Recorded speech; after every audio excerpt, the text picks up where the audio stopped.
तो आज के इस वीडियो में मैं आप लोगों के साथ बहुत ही इम्पोर्टेंट वीडियो शेयर करने जा रहा हूँ। ठीक है, तो ये जो वीडियो है वो books for IIT jam physics, तो चाहे आप फर्स्ट ईयर के स्टूडेंट हैं या सेकेंड ईयर के हैं या थर्ड ईयर के हैं, तो एक बात याद रखो कि अपने कन्वीनियंस के हिसाब से ही जो बुक्स मैं बता रहा हूँ वो बुक आप परचेज कर सकते हो या उसका पीडीएफ इंटरनेट से डाउनलोड करके पढ़ सकते हो। ठीक है, तो ये आपके ऊपर डिपेंड करता है। अगर अदरवाइज़ आपको कोई प्रॉब्लम है डिसाइड करने में कि कौन सा बुक ले या ना ले, ठीक है, वो आप कमेंट में मुझे पूछ सकते हैं। ठीक है, अगर कोई भी इस वीडियो से रिलेटेड आपके पास क्वेरीज है तो ठीक है। और एक बात ध्यान में रखना कि ये जो बुक का मैं लिस्ट बता रहा हूँ वो मैं बेसिकली अपने एक्सपीरियंस से और मैं दूसरे स्टूडेंट्स से इंटरेक्ट होकर के जो मैंने इन्फॉर्मेशन लिया है उसके बेसिस पे बता रहा हूँ। और मैंने भी बहुत सारे यूट्यूब वीडियोज़ देखे हैं बुक्स कौन कौन से बुक्स लेने चाहिए। ठीक है, क्योंकि जब मैं भी फर्स्ट ईयर में था तो मैं भी बहुत कंफ्यूज रहता था कौन सा लूँ कौन सा नहीं लूँ। तो ये भी मैंने बहुत सारे एनालिसिस करने के बाद ये बुक्स लिस्ट में बना रहा हूँ। ठीक है, तो चलिए हम वीडियो शुरुआत करते हैं। अगर आप नए हैं तो प्लीज़ सब्सक्राइब ज़रूर कर दीजिएगा हमारे चैनल को। ठीक है, तो चलिए आप जानते हैं कि हमारे आईटी जैम के जो सिलेबस होते हैं उसमें 7 टॉपिक्स होते हैं, 7 मेन टॉपिक्स होते हैं, जिसमें पहला जो टॉपिक है वो है मैथमेटिकल मेथड्स, यानी कि आप इसको मैथमेटिकल फिजिक्स भी कह सकते हो। ठीक है, तो इसमें फर्स्ट बुक जो आप लोगे, ठीक है, वो क्या है, एच.के. दास मैथमेटिकल फिजिक्स, ये बुक है। ठीक है, और मैं रिक्वेस्ट करूँगा कि आप जो है सो इसमें ये एक तरह से कहो कि आप ये बुक ले लोगे तो बाद में जाकर के कोई भी आपको इसमें हिचकिचाहट या किसी भी तरह का रिग्रेट नहीं होगा। ठीक है, एच.के. दास मैथमेटिकल फिजिक्स ये one of the best book है। और इसमें जो मेन पर्पस होता है आपको पढ़ने का वो होता है कॉन्सेप्ट को समझना। उतने ज़्यादा डेप्थ में हो सकता है आप नहीं समझ पाओ, लेकिन ओवरऑल उतना समझ जाओ कि प्रॉब्लम को टैकल कर सकते हो। ठीक है, सॉल्व कर सकते हो यानी कि। तो इसमें बेसिकली प्रैक्टिस के लिए ये बेस्ट बुक है। इससे बेहतर बुक कोई नहीं है आईटी जैम के लिए। इससे डिफ़िकल्ट बुक है मार्केट में, लेकिन ये आईटी जैम के लिए स्पेसिफिकली बहुत ही अच्छा बुक है। ठीक है, और इसमें मैं नोट पढ़ते जाना हर में टॉपिक में, जैसे मैथमेटिकल मिनट्स में एक बुक का नाम बता दिया। और देखो नोट में मैंने क्या लिखा है, take an overview revision of 11th and 12th maths. ठीक है, तो 11th एंड 12th तो एक तरह का बहुत ही इम्पोर्टेंट टॉपिक्स तो है ही। 11th एंड 12th के मैथ्स का पढ़ना ही है। ठीक है, आपको जैसे कैलकुलस हो गया, कॉम्प्लेक्स नंबर दिया रहता है, कॉनिक सेक्शन दिया रहता है। ठीक है, कि हर जो स्ट्रेट लाइन हो गया या एलिप्स हो गया, पैराबोला हो गया, इसका इक्वेशन क्या है, इसका डिटेल इन्फॉर्मेशन आपके पास होना चाहिए। ये फिजिक्स में और भी जगह कई जगह काम आपको आएंगे। ठीक है, और जैम पीवाईक्यू आप प्लीज़ देख लेना। ठीक है, इसमें जेई का पीवाईक्यू देखना ज़रूरी नहीं है, लेकिन जैम का ज़रूर देख लो। टॉपिक वाइज आप अगर आप फर्स्ट ईयर में हो तो प्लीज़ आप टॉपिक वाइज ही पीवाईक्यू सोल्व करना। ठीक है, सेकेंड नंबर पे आते हैं कि सेकेंड नंबर पे जो है mechanics and general properties of matter, इसके लिए जो बुक है वो फर्स्ट बुक है जेसी उपाध्याय। ठीक है, तो अब देखो जैसे जेसी उपाध्याय है तो उसमें बहुत से ऐसे टॉपिक हैं जो आपको पूरा टॉपिक नहीं पढ़ना है। उसमें बहुत सारे टॉपिक एमएससी के लिए हैं, बहुत सारे ऐसा होगा कि आप बीएससी कॉलेज में पढ़ रहे हो, बीएससी फिजिक्स ऑनर्स कर रहे हो, तो हो सकता है कि वो सेकेंड ईयर में भी यूज हो, थर्ड ईयर में भी यूज हो, वो फर्स्ट ईयर में वो बुक नहीं यूज हो सकता है डिपेंडिंग ऑन योर सिलेबस। ठीक है, तो जेसी उपाध्याय जो है so basically central force motion हो गया, रिजिड बॉडी मोशन हो गया, और रोटेटिंग फ्रेम्स यानी कि नॉन इनर्शियल फ्रेम्स के लिए भी आप इसे यूज करेंगे। इसमें बहुत ही अच्छा से आपको न्यूमेरिकल प्रॉब्लम एमसीक्यू भी मिल जाएंगे, आपको सब्जेक्टिव क्वेश्चन भी बहुत अच्छा से दिया रहता है इसमें, जिससे आप प्रैक्टिस कर पाओगे, और बहुत कुछ इसमें दिया रहता है। ठीक है, तो आप देखो central force motion, rigid body motion, जिसमें जैसे हो गया कि इनर्शिया टेंसर पढ़ना है ना, रिजिड बॉडी का फिक्स एक्सिस रोटेशन हो गया, ये सभी आपको मिल जाएंगे। ठीक है, तो जेसी उपाध्याय प्लीज़ ले ही लो तो बेहतर है, क्योंकि ये आपके बीएससी के लिए भी है और ये एमएससी के लिए भी यूज हो जाएगा, और जैम के लिए तो बहुत ज़रूरी है ये। और सेकेंड बुक है जो कि मैं समझता हूँ एक तरह का ये अंडररेटेड बुक है, इसके बारे में बहुत लोग ज़्यादा बात नहीं करता है, लेकिन क्योंकि ये स्टैंडर्ड बुक नहीं है। ठीक है, इसमें स्टैंडर्ड लैंग्वेज नहीं मिलेंगे, लेकिन ट्रस्ट मी ये बुक काफ़ी यूजफुल है आईटी जैम के लिए, ठीक है। ये जो बुक है ये इंडियन ऑथर का ही बुक है, एसचेन पब्लिकेशन से ये आता है, ठीक है। और ये किस टॉपिक के लिए ज़्यादा यूजफुल होगा, आपके स्पेशल रिलेटिविटी हो गया, मैकेनिक्स हो गया, ग्रेविटेशन हो गया, रोटेटिंग फ्लेम हो गया, ठीक है। वही स्पेशल रिलेटिविटी 2 बार लिखा गया है, तो इसके लिए सॉरी। तो ये जो है सो इतने सारे टॉपिक्स के लिए आपके लिए यूजफुल है, ठीक है। और इसमें वेव्स एंड ऑसिलेशंस के लिए, जो कि मैं बाद में बताया हूँ, इन सभी के लिए तो प्लीज़ मैं आपको सजेस्ट करूँगा कि डीएस माथुर बुक ये वाला आप ख़रीद ही लो, ये बहुत ज़रूरी है, ठीक है, डीएस माथुर बुक। और इसके बाद नोट में आप पढ़ते जाना, यहाँ पर मैं नोट लिखा हूँ एससी वर्मा वॉल्यूम 1 आप पढ़ लेना। जो वॉल्यूम 1 में जो प्रॉब्लम्स दिए रहते हैं, एमसीक्यू दिए रहते हैं, और पूरा क्वेश्चन सोल्व करना नेसेसरी नहीं है, ठीक है। जितना आप कंफर्टेबल हो उतना सोल्व कर लेना वॉल्यूम 1 से। और जेईई पीआईक्यू फॉर मैकेनिक्स और जैम प्लस जेईई दोनों का आप क्या करना, पीआईक्यू देख लेना मैकेनिक्स का, बस इतना कर लोगे। देखो जैम का पीआईक्यू तो करना ही है हर टॉपिक में, किसी इसमें शायद छूट गया है लिखना, जैम का टॉपिक तो आपको करना ही है हर सिलेबस में, ठीक है। और जेईई का भी कर लेना मैकेनिक्स से, जो ज़रूरत होगा उसका मैं लिख दिया हूँ, ठीक है। उसमें भी जो मिल रहा है 7 टॉपिक में सब कर लेना, जेईई से, आईटी जेईई से आई मीन, ठीक है। चलो ये हो गया। अब हम आते हैं ऑसिलेशन वेव्स एंड ऑप्टिक्स पे, फिर वही डीएस माथुर यूज हो जाएगा यहाँ पे। तो प्लीज़ डीएस माथुर आप प्लीज़ परचेज कर लो, इसमें कोई रिग्रेट नहीं होगा आपको, ठीक है। तो ये जैसे एसएचएम हो गया, डैम्प्ड हो गया, फर्स्ट ऑसिलेशन हो गया, इन सब के लिए बहुत अच्छा से इसमें दिया गया है। और डीएस माथुर मैकेनिक्स बुक में क्या है कि इसमें न्यूमेरिकल प्रॉब्लम्स ही बहुत अच्छे से दिया गया है सॉल्यूशन के साथ, और बाद पे टेक्स्ट में एक्सरसाइज प्रॉब्लम दे दिया है जो कि आपको खुद से सोल्व करना है, ठीक है। और ये यूनिवर्सिटी के लिए भी बहुत यूजफुल है, खासकर फर्स्ट ईयर वाले स्टूडेंट्स के लिए। दूसरा बुक जो है वो टेक्स्ट बुक ऑफ ऑप्टिक्स, ठीक है।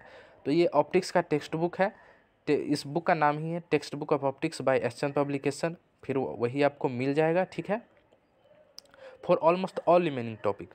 तो देखो ऑसिलेशंस वेव्स ये सब के लिए तो डीएस माथुर हो जाएगा, ठीक है। और बाद बाकी जो ज्योमेट्रिक ऑप्टिकेशन है, पोलराइजेशन है, इस सब के लिए आप क्या करना कि टेक्स्ट बुक ऑफ ऑप्टिक्स में आपको मिल जाएगा। उसमें कुछ मतलब ओवरऑल अच्छा खासा सॉल्यूशन भी दिया रहता है क्वेश्चन का, और अनसॉल्व प्रॉब्लम भी दिया रहता है, और उसका आंसर ज़रूर दिया रहता है इस बुक में। तो ये बहुत अच्छी बात है, आप अच्छा खासा इसका सॉल्व कर पाओगे। और ये इंडियन ऑथर का है, और ये बिल्कुल सिंपल लैंग्वेज में ये बुक लिखा गया है, और इसका जो है सो कलर फॉर्मेट में डायग्राम्स वगैरह आता है, तो ये बहुत अच्छी बात है इसमें, ठीक है। और इसके साथ साथ जो ज्योमेट्रिक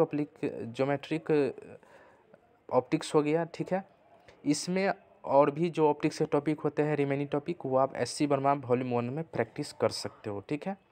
और प्लस जैम और जेई का पीवाईक्यू आपको करना ही है इस टॉपिक के लिए, राइट। तो इतना इनफ हो जाता है। फिर हम आते हैं इसके बाद जो हमारा टॉपिक आता है वो क्या है, electricity and magnetism. Electricity and magnetism में देखो ये थोड़ा सा कॉम्प्लिकेटेड टॉपिक है, लेकिन ये आसान तब हो जाएगा जब आप क्या करोगे, जैम और जेई के, आईटी जेई के आप पीवाईक्यू सोल्व करोगे। पीवाईक्यू सोल्व करने से ही बहुत सारा कॉन्सेप्ट आप सीख सकते हो। सॉल्यूशन वाला बुक खरीद लो जिसमें सॉल्यूशन दिया रहता है, ठीक है, आईटी जेई का, और जैम का भी टॉपिक वाइज खरीदना है आपको, ठीक है। और जो सॉल्यूशन दिया रहता है तो बहुत सारे कॉन्सेप्ट आपको छूट रहे हैं बीच बीच में, वो आपको सॉल्यूशन से मिल जाएगा, और फिर अपना नोट्स बना लो उससे। और देखो Griffiths introduction to electrodynamics book है, ये बेसिकली कंसेप्ट के लिए है। इसमें न्यूमेरिकल प्रॉब्लम जो एक्सरसाइज में दिया है सिर्फ उतना ही करना। अगर आप जो अनसॉल्व प्रॉब्लम दिया रहता है अगर आप वो कर पाते हो तो कर लेना, अदरवाइज बस एग्जांपल करके छोड़ देना, ठीक है। उतना ज़्यादा इसमें टेंशन लेने की ज़रूरत नहीं है। फिर बात आता है एससी वर्मा वॉल्यूम 2 कर लेना। इलेक्ट्रिसिटी एंड मैग्नेटिज्म से बहुत सारे जो मेन टॉपिक्स है जो कि क्लास 12th में हम लोग पढ़ते हैं बेसिकली, वो एससी वर्मा वॉल्यूम 2 में मिल जाता है आपको। जैसे इलेक्ट्रोस्टैटिक्स हो गया, करंट इलेक्ट्रिसिटी हो गया, है ना, अल्टरनेटिंग करंट हो गया, ये सब बहुत अच्छी तरह से दिया है गया है। एससी वर्मा वॉल्यूम 2 मैं तो समझता हूँ एक यूनिवर्सल बुक है, not just for IIT JEE but also for IIT JAM, ठीक है। तो ये बुक आपके पास होना ही चाहिए, वॉल्यूम 1 एंड वॉल्यूम 2 हर हालत में होना चाहिए अगर आप सीरियस हो आईटी जैम को लेकर के तब, ठीक है। और इसके बाद क्या करना कि जैसे ईएम वेव्स है जिसमें नॉर्मल रिफ्लेक्शन के लिए रिफ्लेक्शन कोएफिशिएंट, ट्रांसमिशन कोएफिशिएंट सब पूछ देता है, ठीक है। उसी में और छोटे छोटे टॉपिक्स होते हैं। पोलराइजेशन भी आ जाता है इसमें कि पोलराइजेशन वेव वेक्टर आप ड्रॉ करो, ठीक है। तो उस सब को सीखने के लिए छोटे छोटे टॉपिक जो टेक्स्ट बुक ऑफ ऑप्टिक्स जो मैंने बताया है ऊपर में, ठीक है, एसचंद पब्लिकेशन का, वो आप इसमें मिल जाएगा आपको, ठीक है। उसमें बहुत अच्छा से दिया गया है, एक्सप्लेन किया गया है, प्रूफ भी अच्छा से किया गया है। क्योंकि इंट्रोडक्शन टू इलेक्ट्रोडायनामिक्स में मतलब उतना डिटेल में नहीं दिया गया है इसमें। मतलब समझ लो ना कि जो कंसेप्ट है उसमें आपको 50% खुद से मेहनत करना पड़ेगा और 50% ही बुक में दिया गया है, ठीक है। क्योंकि ये बहुत ही स्टैंडर्ड बुक है, इंटरनेशनल लेवल का बुक है, ठीक है। और जैम और जेई पीवाईक्यू करोगे तो आपका बहुत सारा कॉन्सेप्ट क्लियर हो जाएगा, ठीक है। तो इसमें घबराना नहीं है। इसके बाद हम चले आते हैं 5th टॉपिक पे, जिसका नाम क्या है, काइनेटिक थ्योरी एंड थर्मोडायनेमिक्स, यानी कि थर्मल फिजिक्स। इसके लिए जो एक यूनिवर्सल बुक है जो कि मतलब बहुत ही अच्छा बुक है, वो है गर्ग, बंसल एंड घोष। ये ऑथर के नाम हो गया, 3 ऑथर के नाम, और बुक का नाम है सीधा थर्मल फिजिक्स, ठीक है। Garg, Bansal and Ghosh thermal physics लिखोगे इंटरनेट पे तो वो आ जाएगा। और प्लीज़ इस बुक को परचेज कर ही लेना, ठीक है। इसमें लगभग जितने भी टॉपिक्स होते हैं काइनेटिक थ्योरी प्लस थर्मोडायनामिक्स के, सब आपको मिल जाएंगे। आईटी जैम का सिलेबस आपके पास होना चाहिए, उसमें मिला लेना। इसमें ऑलमोस्ट सभी टॉपिक्स मिल जाएंगे, ठीक है। लेकिन इसमें स्टैटिस्टिकल मैकेनिक्स में क्या है कि उतना ज़्यादा बेहतर डेप्थ में एक्सप्लेन नहीं दिया है, ठीक है। हो सकता है कि आपको लगे वैसे ही एनफ है उसके लिए भी, ठीक है। लेकिन फिर भी आप मतलब कुछ डेप्थ में चाहते हो, जैसे इंसेम्बल थ्योरी हो गया, ठीक है। और जैसे कि और भी छोटे छोटे टॉपिक्स हो जाता है, एनर्जी फ्लक्चुएशन हो गया, या जो कि इंटरेस्टिंग टॉपिक है ये सब। तो ये सब सीखने के लिए आप क्या कर सकते हो कि सत्य प्रकाश का स्टैटिस्टिकल मैकेनिक्स जो आता है वो आप ले सकते हो, ठीक है। आपके पास अगर पीडीएफ मिल जाता है तो वो भी सी है, लेकिन पीडीएफ इसका अच्छा खासा अवेलेबल नहीं है, ठीक से अवेलेबल नहीं है। अगर ठीक से लिखा हुआ मिल जा रहा है, मतलब अच्छा सा बुक का पीडीएफ मिल जा रहा है तो ठीक है, अदरवाइज ये बुक खरीद सकते हो, ठीक है। अब प्राइस भी कम है, ज़्यादा नहीं है।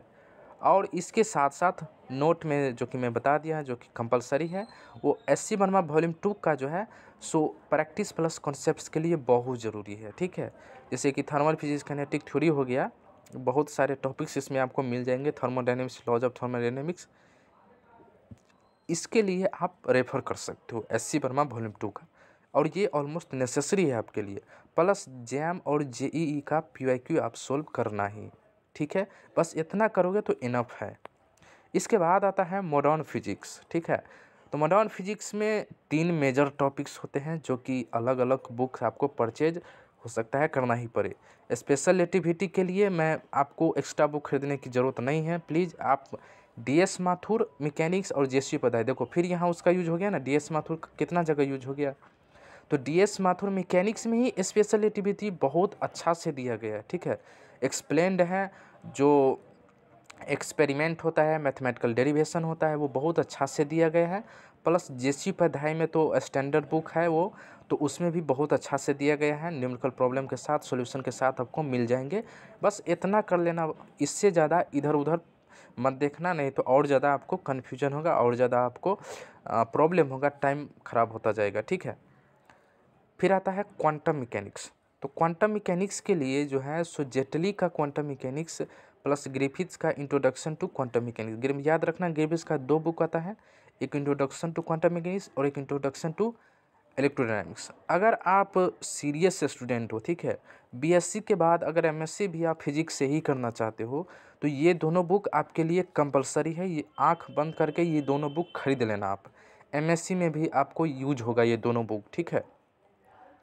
प्लस जो भी कॉम्पिटिटिव का तैयारी करोगे दूसरे कॉम्पिटिटिव एग्जाम्स का, उस सभी में यूज होगा ये पूरा इंटरनेशनल लेवल का बुक है ये, ठीक है।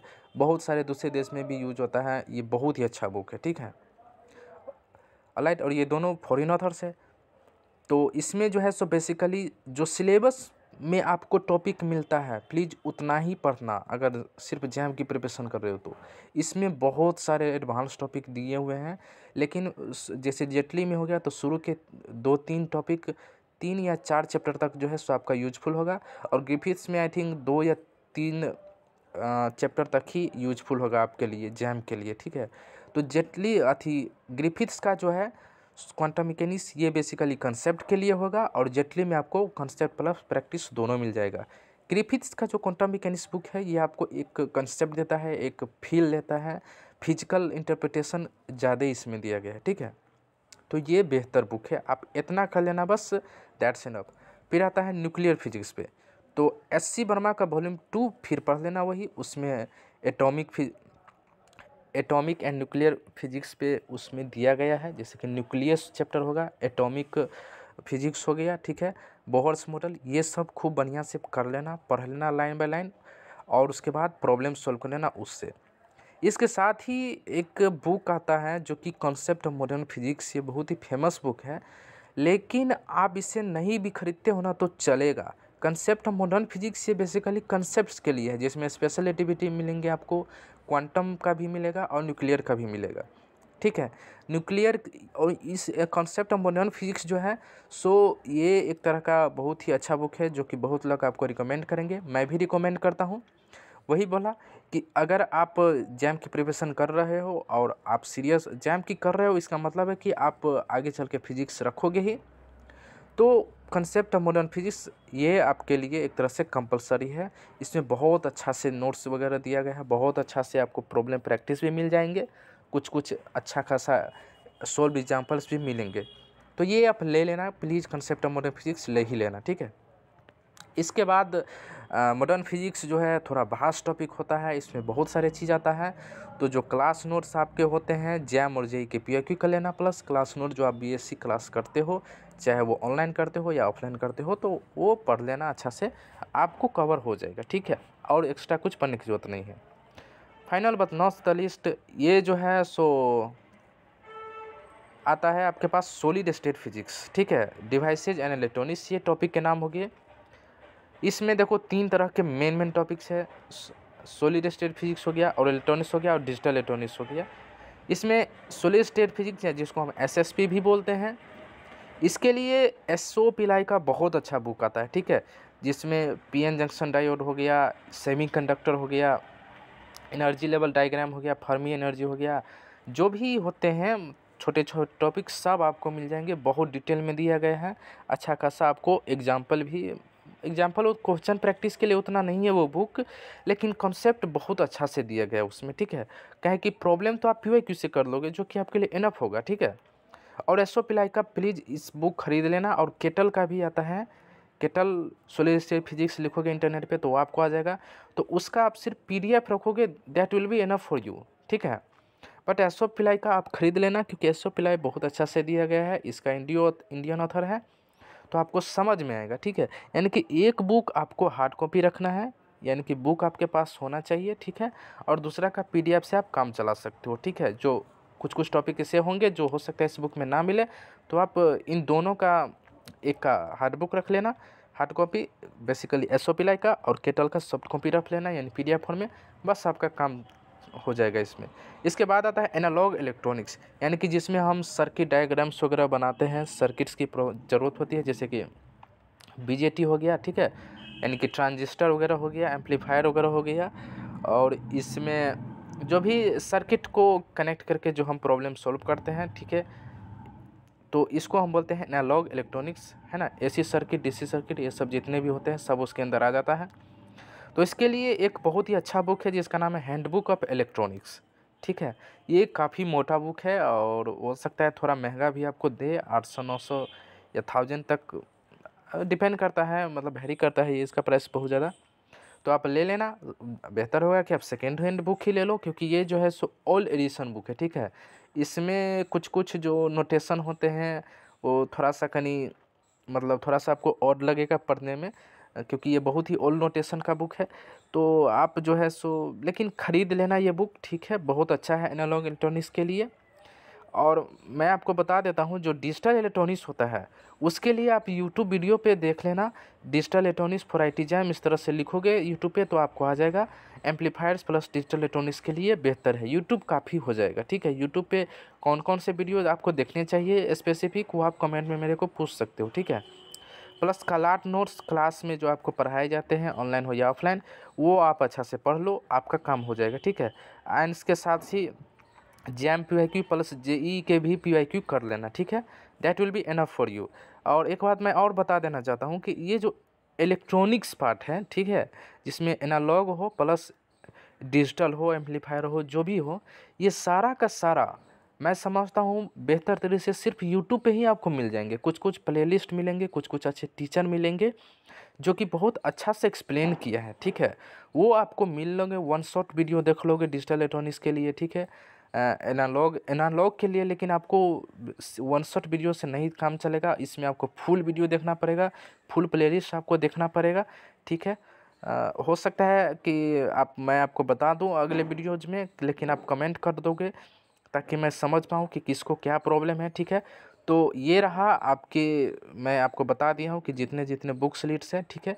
इसका जो PDF लिंक है वो आपको मिल जाएगा डिस्क्रिप्शन में, लिंक मैंने दे दिया है। ये जो मैं आपको बताया हूँ इसका मैं PDF बना दिया हूँ ताकि आप लोग को आसान हो। आपको 12 स्क्रीनशॉट लेने में थोड़ा सा प्रॉब्लम हो सकता है, ठीक है, पूरा आपको नहीं दिख पाया अच्छा से, तो नो प्रॉब्लम, मैं जो हूँ सो स्क्रीनशॉट दे दिया हो, तो आप वहाँ से प्लीज़ डाउनलोड कर लेना अपना, और आप चाहो तो उसको रख लेना अपना, डाउनलोड करके पढ़ते रहना, ठीक है।